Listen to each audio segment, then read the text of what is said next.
Hello and welcome to the Franchise Marketing Show. This episode was recorded at the International Franchise Show at the Excel. So although we use some really good microphones, there is some background noise going on, so there's some announcements going on because obviously it was a really busy show. But the content is absolutely fantastic. I really enjoyed recording these interviews and I hope you enjoy watching/listening to them as well. Enjoy.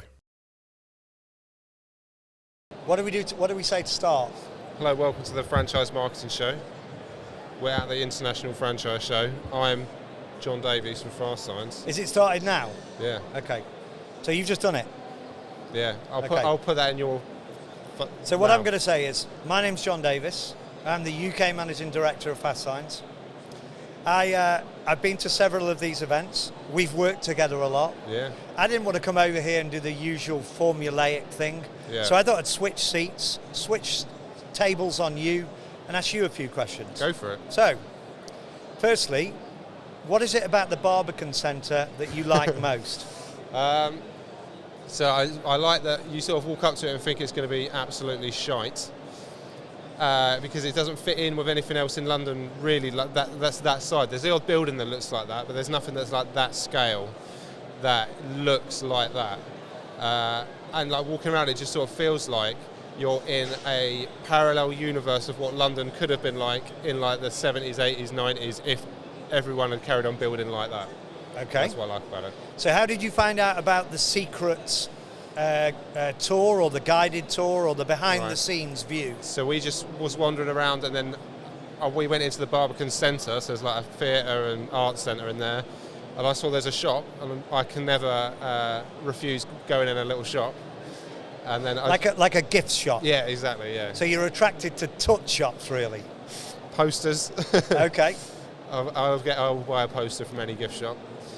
Yeah, you should see my office. And like t-shirt, like there's a good t-shirt, get the t-shirt. And then I was just paying. She said, "Oh, did you go on the tour?" And I said, "Oh, I didn't know there was a tour. What's the tour?" And she told me about the tour. So, but now I want to go on the tour. So when are you going to come back to go and do the tour? I reckon like June, July we'll go on the tour. Okay, just the two of you, or will you bring partners? Well, I said it would just be me and Ben, but then he's like, "Oh, I could bring my wife and I'll bring my mum and dad." So it's me and Ben's family. It looks like. Okay.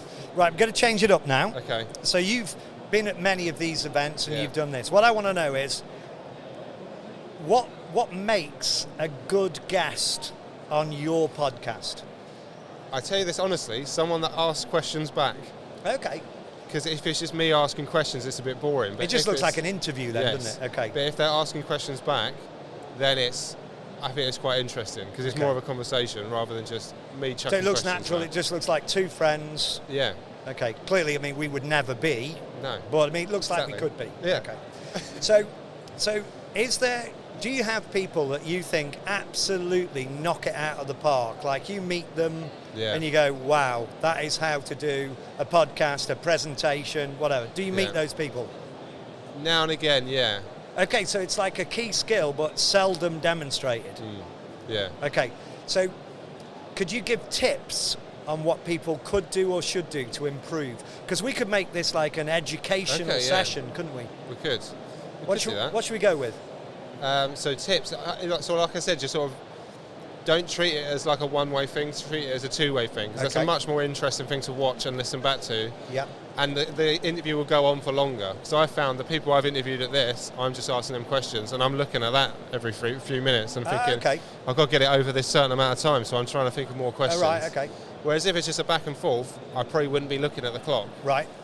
And I think that's very important. So just actual listen to what the person's saying and respond to stuff that they're asking and be like, oh yeah, that's interesting. So to a certain extent then, it's got to be that you've got to be on your game in order to facilitate the person that you've invited onto the podcast to be on their game. So I'm trying to ask questions off the back of what they're saying because I pick up on like, oh, that was interesting. Tell me more about you like that. Michael Parkinson?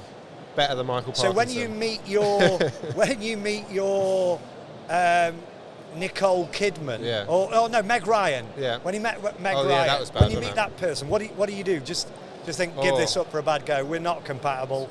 You won't be seeing that interview on YouTube, I think. I will watch that back and it won't go out. Okay, so So when you've done this, Yeah. somebody expects an output. So if you've absolutely bombed and it's not been good, how do you overcome that? Do you say, you never guess what happened, we didn't have the hard drive in? What do you do? That's a good question. Have you had some? I probably would just tell them the truth, like saying it wasn't quite what we're looking for. Right, okay. I'd be very polite about it. You didn't make the cut. Yeah. It wasn't quite what we wanted it to be, and then just tell them and let them know. So have you ever had to do it? Once or twice. Have you ever been intimidated by the person sitting opposite you? So like, they've come along and you've gone, my gosh, this is like franchising royalty or famous person, and you haven't done a good job. No, but I think there'd be certain people that I would be like that. Yeah, because if it was a footballer of your team, you'd be like... Yeah, if it was like Frank Lampard. Can I have you... Frank? Yeah. You got an affinity for Frank, have you? Or Zola. Oh, Gianfranco Zola. Or like one of the Doctor Who's. I would be like... You'd have a crush. It would be a visible... if it was David Tennant, I think I'd probably melt into my chair. Isn't he going back to be Doctor Who again? He came back and then... Oh, he came back, did he? Yeah, okay. done it. Not doing it again? Well, it was a weird thing with the regeneration where, like, normally they regenerate into the next person, but this time he sort of split, so he's still there, and then there's a new guy as well. Okay, but everybody else in the franchising arena, they're pretty easy to... Yeah, it's just pretty like, boring. there's no one I'm like, oh, I don't know what's happening. Did we just have a moment? Was that an earthquake? Yeah, hopefully not. Okay, can I just ask you this then? So, I look at what you do, and I think, basically, you've got certain hobbies and interests which you either have successfully turned into a business and a career, or you're in the process of doing it. That's quite difficult. Yeah.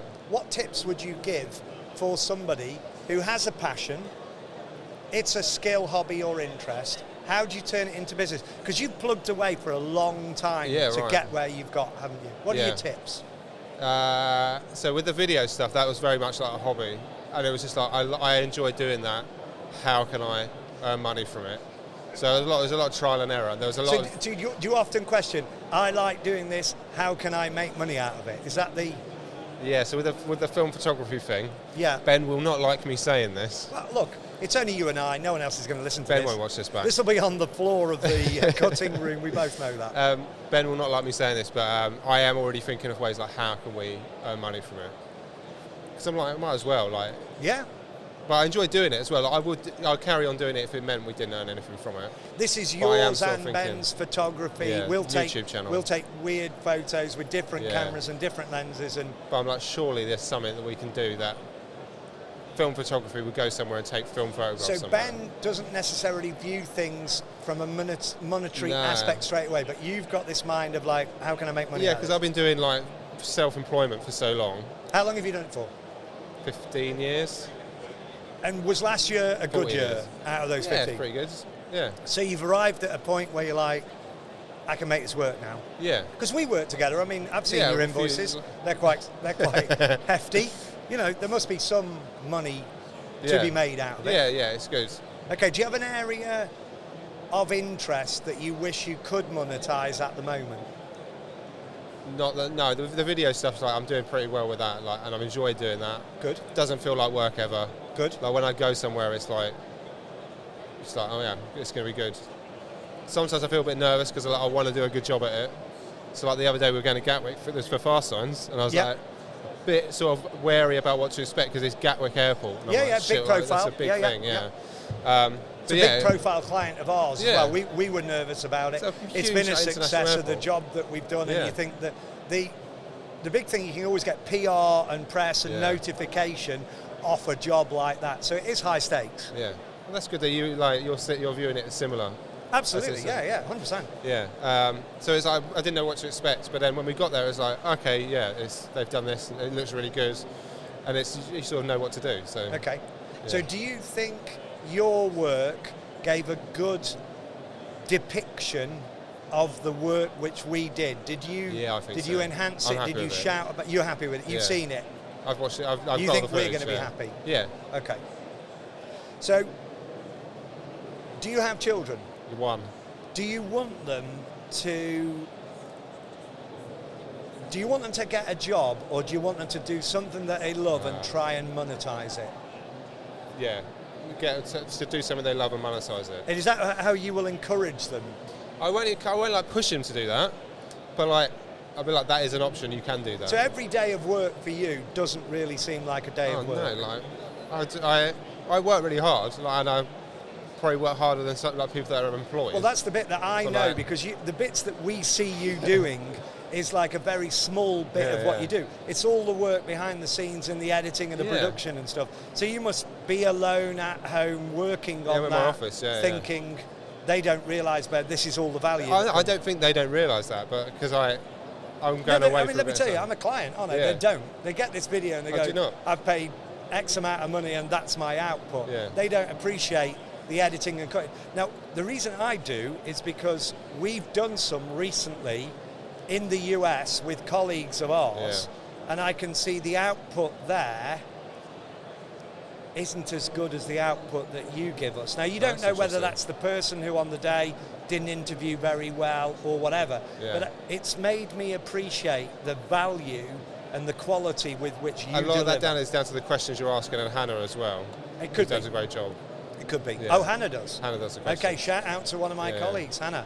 Did she? Oh, a camera as well. If she's watching I didn't even know the camera's rolling. It's just that natural. Okay, so the key is a client who can do their part, a project that's worthy, customer and questioning that naturally flows, mix all those things together and you get some form of nirvana. The projects we're going to, like especially the ones this year as well, they're like, you go there and you're like, this is good. Like, these are good projects. I'm trying to think of ones last year, they were good as well, because there was the vets, where else did we go?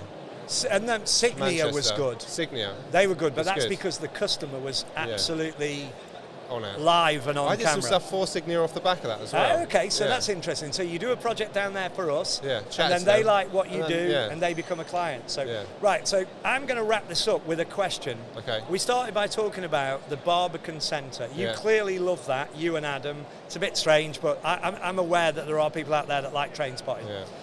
How are you going to monetize that? Can you get into the Barbican Centre with some form of service that you can monetize? So we're like the way I would go about doing that is like tag them on social media with the video, like we made this. Can we do something else for you? Like, could we do? So when you go on your tour, you're going to shoot footage. Yeah. So like we could go on the tour and then they pay us for the video. Like that. So everybody. That's not something they're going to do, but like that could something like that could happen. No, but everybody is a potential client then. That whatever you do. Yeah. So I'm going to set you a target. Yeah. I think you told me you were going back in June to do your tour. Yeah, June, July. I'm going to give you the rest of 2024 following that visit to monetize something with the Barbican Centre. Do you accept my challenge? I accept your challenge, yeah. I'll let you know how that goes. Mark, this has been amazing. Thank Welcome you. to my first interview of somebody who is doing a podcast, trying to interview me and turning the tables, largely because we've done one before and I can't bore the audience again, but it's been an absolute pleasure. This is good. Thank you. Thanks for inviting me onto your show.